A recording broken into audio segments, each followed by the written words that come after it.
Estimados y estimadas, mi nombre es Gustavo Zambrano Chávez y voy a ser el profesor encargado de la clase de la semana 2 titulada Los derechos de los pueblos indígenas en los sistemas de protección de los derechos humanos, sistema universal y sistema interamericano. Debemos recordar que el logro de esta sesión es que las personas participantes identifican y explican el contenido de los derechos de los pueblos indígenas en los sistemas de protección, tanto en el sistema universal como en el sistema interamericano. Algo que me gustaría comenzar la sesión de esta semana es recordar aquellos puntos que ustedes ya deben haber revisado en las sesiones anteriores. Uno de estos puntos, me parece quizás el más importante, es no olvidar que los estados dentro del sistema interamericano tienen una serie de deberes principalmente vinculados a la promoción y la protección de los derechos humanos que se desprenden de sus compromisos que están como parte de la Carta de la OEA, sobre todo dentro del sistema, lo que se evidencia en los contenidos tanto de la Convención Americana como en la Declaración Americana.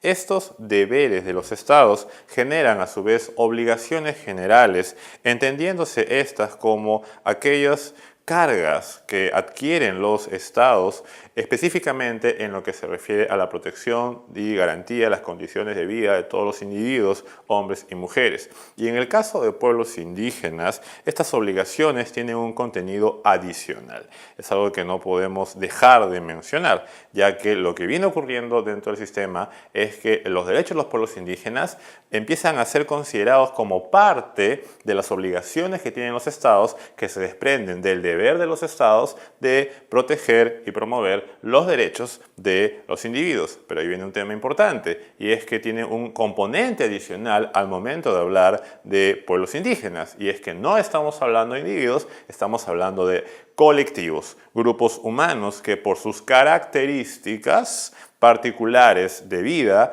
vinculadas a la idea de cultura tienen formas de desenvolvimiento que deben ser consideradas de un enfoque intercultural y no solo de una visión monocultural por parte de los estados al momento de ejercer estos derechos de carácter colectivo. Esta situación ya ha sido reconocida tanto por la Comisión Interamericana como por la Corte Interamericana de Derechos Humanos, los que a través de sus sentencias y la jurisprudencia y documentos de investigación que sacan estas entidades del sistema interamericano vienen desarrollando el contenido de los derechos de los pueblos indígenas con ese componente de obligaciones adicionales referidas al marco internacional. Ahora, ¿por qué la Comisión Interamericana y por qué la Corte han tomado en consideración estos elementos adicionales a las obligaciones generales que tienen los estados en materia de pueblos indígenas? Principalmente por dos puntos. El primero de estos tiene que ver con la mayor vulnerabilidad que han tenido estas poblaciones dadas las condiciones de marginación y discriminación histórica que han sufrido, lo que los ha puesto en una situación de desventaja frente al resto de la población de la región.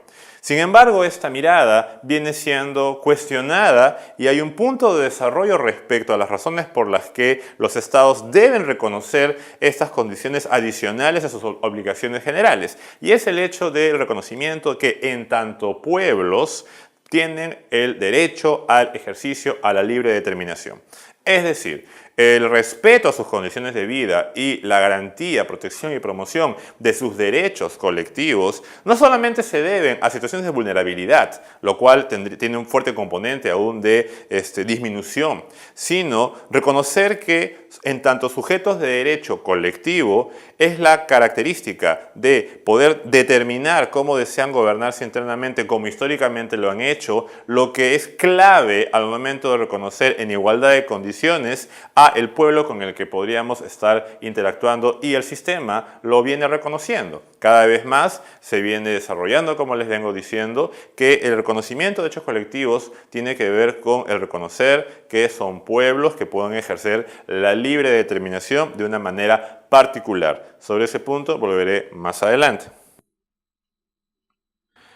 Entonces, estamos hablando que nos encontramos frente a titulares de derechos. No solamente los titulares en tanto individuos como pueden ser los miembros de los pueblos indígenas, sino el colectivo como tal. al grupo humano que tiene ciertas características vinculadas a la idea de cultura. Y esto ya ha sido establecido, por ejemplo, en la sentencia de la Corte Interamericana del caso pueblo indígena Quichua de Sarayaku versus Ecuador, donde se considera que son los pueblos indígenas los titulares de los derechos colectivos y no sus miembros, porque los miembros tendrían en ese sentido derechos individuales. Valga la aclaración, aunque parezca evidente, es necesario resaltarlo. Cuando se garantizan derechos colectivos de pueblos indígenas, lo que se debe garantizar es la colectividad. Por ejemplo, si yo lo que quiero es que el pueblo no desaparezca, debo garantizar la continuidad del pueblo. No solamente garantizar que los individuos, en tanto personas,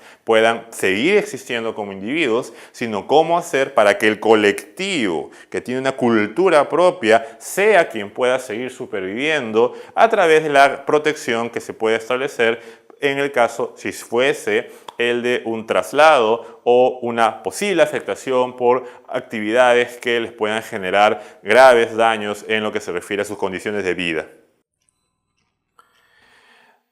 Un siguiente punto a tomar en consideración es que entonces estamos frente a un nuevo desarrollo de lo que se refiere el contenido de derechos y en ese caso lo que viene ocurriendo en el sistema interamericano es el reconocimiento de un desarrollo de las obligaciones estatales sobre la base de la incorporación de instrumentos de derechos humanos que empiezan a formar parte del trabajo de interpretación y de establecimiento de defensa y protección de derechos del sistema. Entiéndase que se reconoce no solamente el valor y la importancia de instrumentos como el Convenio 169 de la OIT y la Declaración de Naciones Unidas de Derechos de los Pueblos Indígenas en tanto instrumentos de derechos humanos, sino que se reconoce la importancia de estos para ser incorporados en el trabajo que viene realizando tanto la Comisión como la Corte Interamericana. De esa manera, lo que viene ocurriendo es que en el caso de derechos colectivos de pueblos indígenas, que son obligaciones de los Estados miembros del sistema interamericano, no solamente se interpretará ese contenido tomando en consideración lo que señalan la Convención Americana y la Declaración Americana, sino se incorporará también lo que es señalado por el Convenio 69 y la Declaración de Naciones Unidas de Derechos de los Pueblos Indígenas, lo que viene desarrollando un progresivo aumento de estándares de protección de derechos humanos, sobre todo en materias de tierras, en materias de derecho a la consulta y de participación política. En lo que estamos aquí para ir concluyendo esta parte es que el conjunto de todos estos instrumentos se reconoce como un corpus iuris que es aplicable para garantizar los derechos de estos pueblos indígenas que, como bien señalé, incorpora tanto el Convenio 69 como la Declaración, que suma tanto a la Convención como a la Declaración Americana. Y teniendo en consideración este corpus iuris que desarrolla progresivamente el contenido de los derechos y las obligaciones estatales, lo que tenemos entonces son obligaciones específicas que los estados deben de cumplir y garantizar en el caso de pueblos indígenas, que son 4. La primera, otorgar una protección especial a los pueblos indígenas, el deber de tomar en cuenta la especificidad sociocultural de estas poblaciones, no discriminar en razón a la condición étnica y garantizar que existan recursos adecuados y efectivos para la protección de los derechos de los pueblos indígenas en el caso del sistema. Teniendo en consideración esta suerte de panorámica, lo que debemos resaltar es que hay un conjunto de derechos de pueblos indígenas que tiene ya un desarrollo establecido en el sistema y que los estados se encuentran en la obligación de garantizar y proteger. Rápidamente menciono los más importantes y que desarrollaremos en esta semana. Libre determinación, derecho a desarrollar las costumbres, tradiciones e instituciones propias, derecho a establecer las prioridades de desarrollo, derecho a la jurisdicción especial, derecho a la educación y a la salud intercultural, derecho a las tierras y territorio y, acompañando a este derecho, el derecho al aprovechamiento de recursos naturales de forma tradicional y el derecho a la consulta previa. Sobre la libre determinación, ¿qué podemos decir? En primer lugar, que los pueblos indígenas tienen el derecho a la libre determinación por su condición de pueblo. Todos los pueblos del mundo, a todos los pueblos del mundo se les reconoce el derecho a la libertad de poder decidir cómo gobernarse. La forma extensa o general del ejercicio de este derecho les da a los pueblos la posibilidad de ser un Estado. Los pueblos indígenas en diversas oportunidades han señalado que no quieren convertirse en estados. Entonces, ¿qué es lo que quieren cuando se habla de ejercer su derecho a la libre determinación? Que los estados donde se encuentran, es decir, dentro de la jurisdicción y las fronteras de un estado, los pueblos indígenas puedan seguir teniendo la forma de organización política que han mantenido a través de los años. Esa es la idea de la libre determinación. Los pueblos indígenas, cuando ejercen o buscan ejercer su libre determinación, no es para convertirse o independizarse, sino es la posibilidad de que los estados empiecen a establecer diálogos interculturales de forma política con otras formas de organización que se encuentran dentro de sus fronteras. Algunas personas dirán que eso significaría que los estados pierden soberanía. Eso no es cierto. La soberanía no es algo absoluto. La soberanía es una condición que permite justamente que los estados puedan tener cierto nivel de poder dentro de sus fronteras sin injerencias externas. Pero aquí lo que estamos hablando es que los estados no es que pierdan poder, sino que comparten cierta forma de organización del poder político dentro de las fronteras en las que finalmente tienen su extensión de las normas y los marcos jurídicos y políticos. La libre determinación de los pueblos indígenas significa entonces que los pueblos indígenas tienen la capacidad de poder seguir manteniendo las formas de organización política, lo cual es reconocido además en el artículo 3 y en el artículo 4 de la Declaración, lo que les facilita la posibilidad de que frente a los estados compartan decisiones de cierta forma. ¿Por qué digo de cierta forma? Porque no estamos hablando de autonomías en el sentido más amplio o absoluto. Estamos hablando de semiautonomías. Es una forma distinta e incluso yo diría novedosa de ejercer este derecho. ¿Por qué semiautonomía? Porque existen articulaciones entre los estados y los pueblos indígenas. Por ejemplo, una persona indígena en un estado como el estado peruano tiene un DNI. Y eso significa que el hecho de tener un documento de identidad nacional, hay una relación entre el miembro del pueblo indígena con el Estado, pero en otros espacios los pueblos indígenas tendrán mayor nivel de control sobre determinadas situaciones, por ejemplo, en el hecho de ejercer su justicia. Entonces, la libre determinación debe ser visto como este reconocimiento a formas de organización política propias que les permiten mantener formas de gobierno que han transcurrido y que se han logrado establecer a través del tiempo y que los estados eliminen visiones monoculturales que generen asimilacionismos o integracionismos violentistas que puedan a la larga afectar la cultura de estos pueblos. Esa es la idea de la libre determinación como un derecho de los pueblos indígenas. Y como lo mencioné hace un rato, esa es una consideración que el sistema interamericano empieza a tomar cada vez más en cuenta, dejando de lado una visión de vulnerabilidad o de disminución de los pueblos indígenas como sujetos de derecho, sino el reconocimiento de su condición como pueblo, como colectivo, en igualdad de condiciones que el resto de pueblos del mundo. La libre determinación como derecho de los pueblos indígenas se encuentra reconocida en los artículos 3 y 4 de la Declaración, que forman parte del corpus juris que el sistema interamericano toma en consideración para esta reinterpretación progresiva del contenido de derechos. ¿Qué dicen estos artículos? El artículo 3, voy a leer. Los pueblos indígenas tienen derecho a la libre determinación. En virtud de ese derecho, determinan libremente su condición política y persiguen libremente su desarrollo económico, social y cultural. Es la libertad política que tiene todo pueblo de poder decidir de forma autónoma, o semiautónoma en este caso, cómo desean ser gobernados. Los pueblos indígenas lo que quieren es que no se les asimile, que no se atente contra sus formas culturales propias, sino que tengan la posibilidad, a través de un diálogo intercultural, de interactuar con el Estado en igualdad de condiciones que otros pueblos. El artículo 4 dice la letra: los pueblos indígenas, en ejercicio de su derecho a la libre determinación, tienen derecho a la autonomía o al autogobierno en las cuestiones relacionadas con sus asuntos internos y locales, así como disponer de medios para financiar sus funciones autónomas. Este artículo tiene que leerse, como lo mencioné hace un rato, en el marco de esta discusión política de que los pueblos indígenas no quieren independizarse, sino que se reconozca cierto nivel de control de situaciones internas propias, como puede ser la jurisdicción especial. Otro derecho a tomar en cuenta es el de desarrollar y mantener las costumbres, tradiciones e instituciones propias. El eje central de un pueblo indígena es la cultura. Y sobre la base de la cultura se desarrolla la identidad colectiva, lo que le da pertenencia a estas personas para interactuar e identificarse como miembros de un pueblo indígena. Entonces, la identidad es la esencia, por decirlo en esos términos, que le da sentido al hecho de que una persona pueda afirmar que es Ashaninka, afirmar frente a terceros que es Nomatsigenga o que es Aymara. Entonces, ¿a qué se refiere este derecho a desarrollar y mantener costumbres, tradiciones e instituciones propias que es reconocido por el Convenio 169? A que esas culturas, esas identidades colectivas propias puedan seguir existiendo.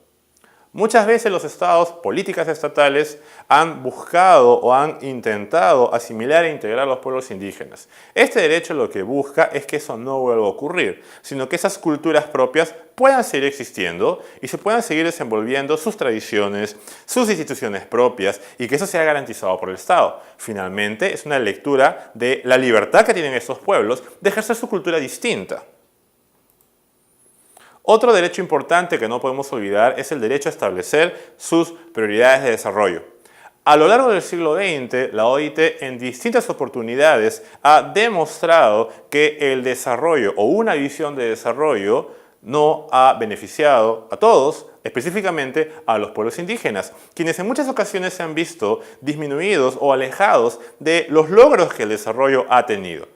Esto no significa cuestionar la visión de desarrollo que existe en el mundo, sino entenderla de una manera distinta. Lo que los pueblos indígenas buscan es que no se les impongan los modelos de desarrollo, sino que el modelo de desarrollo pase por una lectura intercultural, donde los estados sigan teniendo la posibilidad de establecer, por ejemplo, políticas públicas, pero que al hacerlo no asimilen o integren o nazcan desde visiones monoculturales, sino que reconozcan que los pueblos indígenas tienen visiones de desarrollo propias que pueden ser incorporadas y articuladas con la visión de desarrollo del Estado. Entonces, aquí tendríamos una triangulación. El derecho a establecer sus prioridades de desarrollo se desprende de la libre determinación. Y lo que se desprende de establecer esas prioridades de desarrollo es el derecho a la consulta previa, porque va a ser la forma como a través de ese espacio de diálogo los pueblos indígenas pueden también mostrar sus visiones de desarrollo. Con respecto a la jurisdicción especial, si bien es cierto en el sistema interamericano y en la discusión de estándares internacionales muy poco se ha desarrollado al respecto, no quería dejar de pasar la oportunidad de que entendamos este derecho como una manifestación del ejercicio de la libre determinación. Hace un rato dijimos que la libre determinación es el derecho que tienen los pueblos de organizarse internamente de forma política. Eso no descarta también el hecho, por ejemplo, de tener sus propias normas o sistemas de sanciones, sistemas jurídicos propios, que son el marco sobre el cual gira esas formas de organización propia. Entonces, la jurisdicción especial se va a desprender del ejercicio de la libre determinación, entendiéndose como una forma propia de resolver sus conflictos, de mantener el control social, de mantener la paz social y, finalmente, de que se ejerzan ciertas autoridades locales y también el establecimiento de controles que hacen a la larga que este grupo humano llamado pueblo indígena pueda seguir existiendo, entendiéndose además la jurisdicción especial como una forma culturalmente propia de sistemas jurídicos que finalmente nos ponen en el escenario de lo que se conoce y es reconocido en el artículo 149 de la Constitución como el pluralismo jurídico. Sobre educación y salud intercultural, como ustedes pueden ver, no hay nada escrito en el PowerPoint. ¿Por qué? Porque refleja lo que el sistema todavía no ha desarrollado, que es el contenido de estos derechos. Ello no descarta que estos derechos no estén reconocidos en el sistema en tanto se reconoce y se encuentra en el convenio 169 de la OIT. Lo que no ha ocurrido es que hay un desarrollo. Pero vamos a verlo de esta forma. Cuando hablamos de educación y salud intercultural, lo que estamos hablando es que de dos cosas, en doble ida. Desde el Estado, que los Estados reconozcan la diversidad cultural y que a través de sus políticas de educación y salud, esas políticas no atenten contra la cultura de los pueblos. Entonces estamos frente a educación que reconozca la diversidad cultural y salud que reconozca también esa diversidad cultural. Y de otro lado, que las formas propias de uso del idioma y de tradiciones como para poder curar enfermedades que los pueblos indígenas tengan o de uso de medicinas tradicionales no se pierdan ni sean vistos como menos o como cuestiones de incivilización, sino que se genere un diálogo entre dos formas de educación y dos formas de salud para generar espacios de encuentro intercultural. Esa es la idea de este derecho finalmente.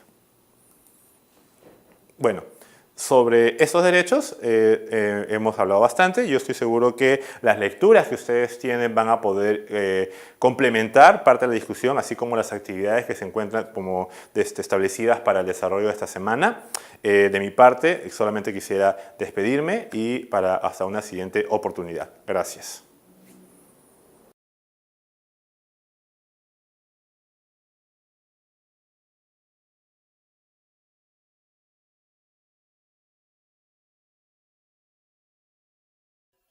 Estimados y estimadas, nuevamente nos encontramos, pero esta vez para hablar no de toda la gama de hechos colectivos como lo hicimos en la vez anterior, sino específicamente en tres que quizás sean los más importantes y sobre los que existe un mayor desarrollo de contenido en el sistema interamericano de derechos humanos, lo que nos pone un escenario complicado. Porque dado que existe mucha información sobre estos tres derechos, vamos a tratar de ser muy precisos y sucintos sobre las ideas centrales y más importantes, y les recomiendo, les aconsejo que puedan revisar y darse el tiempo de leer parte de la bibliografía que desarrolla con mayor nivel de precisión y énfasis acerca del contenido de estos derechos. Pero ¿de qué derechos estamos hablando? Que he tenido que hacer esta aclaración.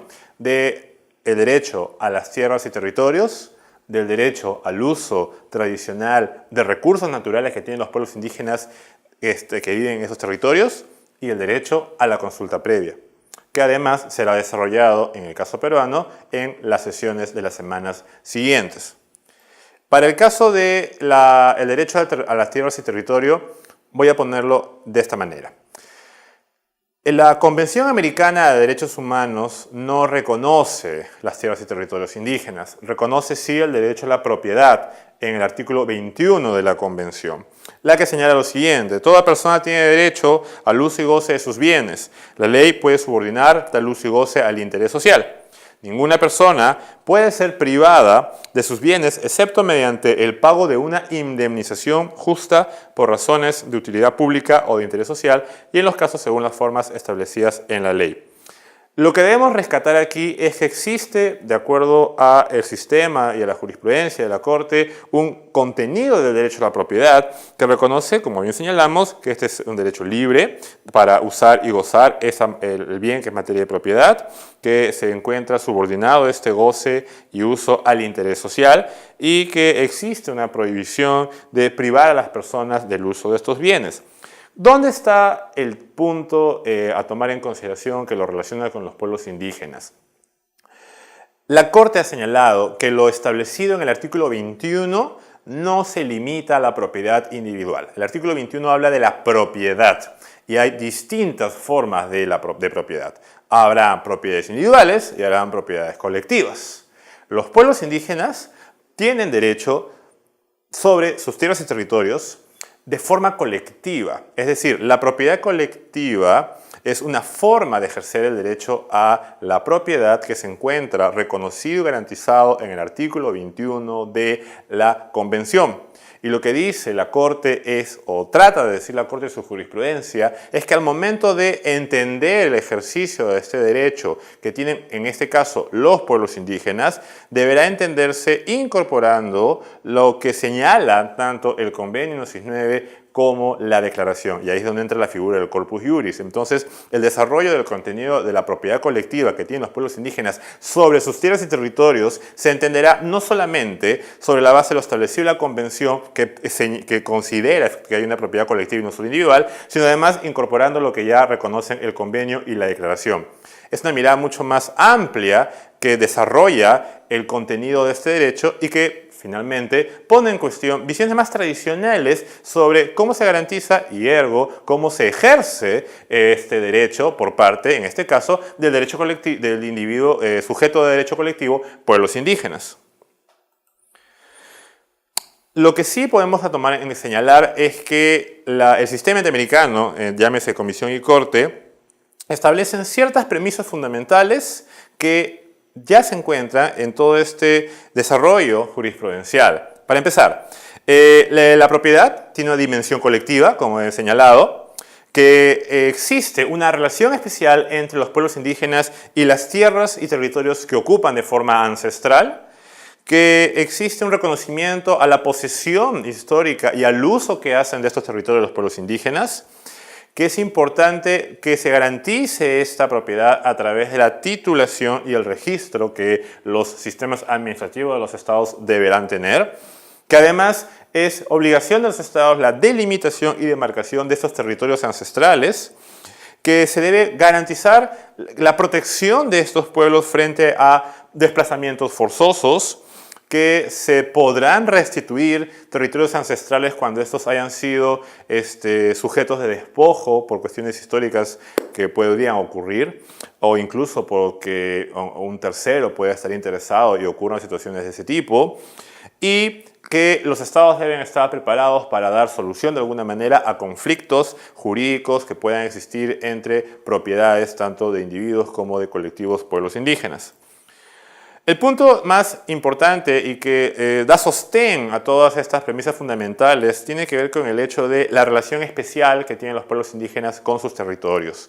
Esta relación especial no debe entenderse desde un punto de vista mágico-religioso, por decirlo de alguna forma, sino es esta ligazón que ha sido constituyendo a través del tiempo, de forma histórica, de uso, de apropiación, uso y apropiación del espacio que los pueblos indígenas tienen y que su cultura ha ido teniendo alrededor de todo este hábitat en el cual se desenvuelven y desarrollan. Es decir, la relación especial no es solamente esta visión mágica que podría alguna persona creer, sino es la relación que ha sido construyendo históricamente y que se manifiesta a través de las distintas formas como la cultura se apropia de este espacio. Por ejemplo, símbolos, por ejemplo, significados históricos, mitos, usos de recursos naturales, uso de los recursos del río, formas históricas que se van transmitiendo de generación en generación, la forma como se utiliza el lenguaje para identificar algunos elementos de este espacio territorial. Esa es la idea de la ligazón. La ligazón, repito, no es una mirada mágico-religiosa que podría generar confusiones, sino es entender la situación más desde un punto de vista antropológico, si se quiere ver, donde se reconoce que la cultura está asentada en un espacio. Por eso, cuando se afecta el territorio indígena, no solo se está afectando el suelo, se afecta la continuidad del pueblo. Se afecta que la cultura pueda verse disminuida o vulnerada de forma grave. Cuando se afecta entre los territorios, lo que se afecta es la continuidad histórica que ese pueblo ha tenido a través del tiempo. Se afecta la posibilidad de que los pueblos puedan continuar viviendo en ese espacio territorial de la forma como lo han hecho durante siglos inclusive. Y aquí aparece también un elemento adicional a tomar en consideración, que es que esa forma de apropiación no se sostiene en lógicas instrumentalistas, sino en lógicas de uso tradicional del espacio.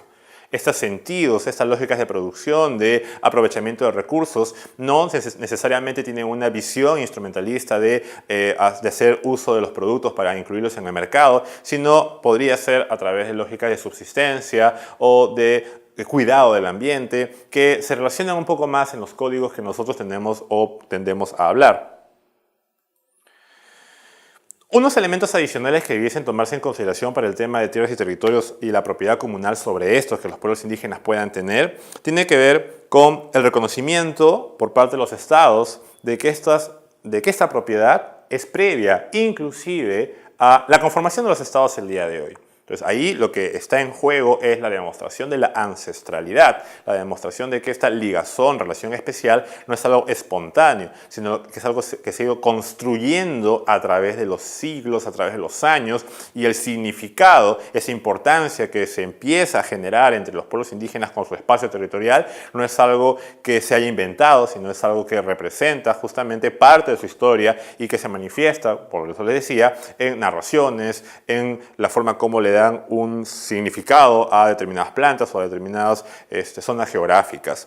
Otro elemento adicional es que los estados deberán estar obligados a no solamente proteger el derecho a la propiedad, sino que al proteger la propiedad de los territorios de los pueblos indígenas, lo que se termina haciendo es garantizando el ejercicio de otros derechos. Entonces aquí es importante tomar en consideración que la propiedad entonces no puede verse desligada de otros derechos, sino que justamente lo que señalábamos, que es dado que en ese espacio territorial la cultura se desarrolla, se van a desarrollar los otros derechos, o se van a ejercer los otros derechos, como la libre determinación, como el uso de recursos naturales, como el establecimiento de prioridades de desarrollo, como el mantener sus tradiciones, como la jurisdicción especial, como el uso del idioma, etcétera, etcétera. Esos elementos adicionales hay que recordarlos de forma constante y permanente.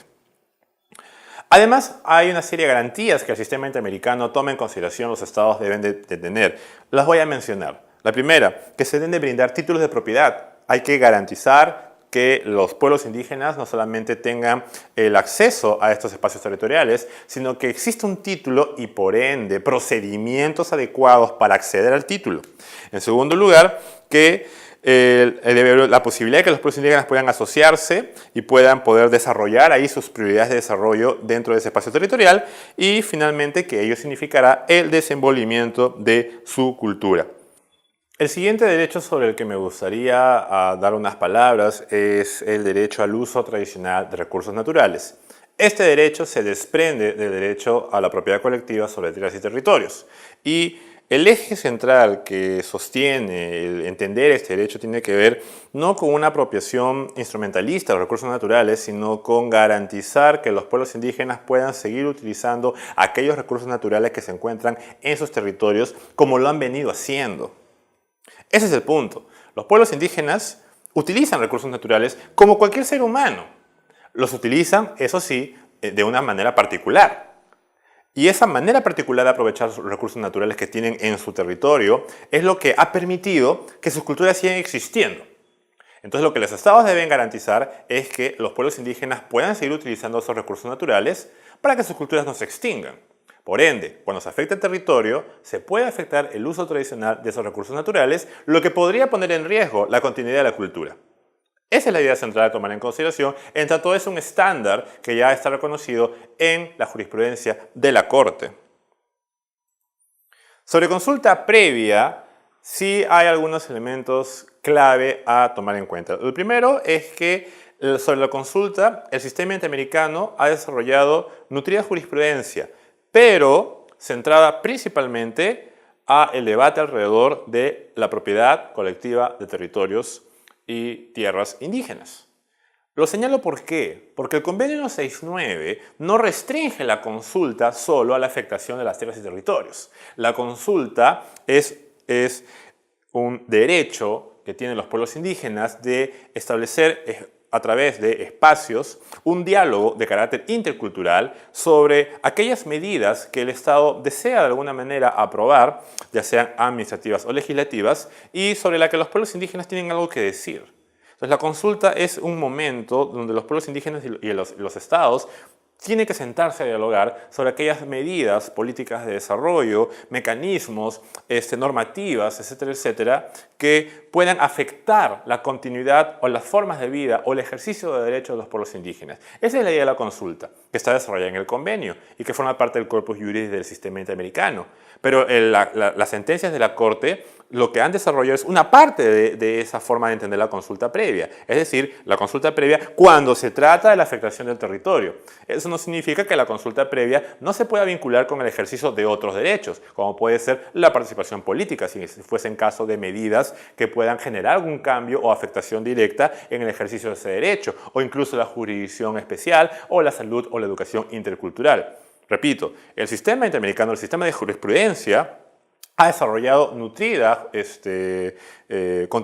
contenido de este derecho a partir de la afectación que se ha dado de tierras y territorios indígenas. Eso es bien importante y no lo podemos olvidar. Tierras y territorios que se han visto posiblemente afectadas o afectadas por actividades extractivas.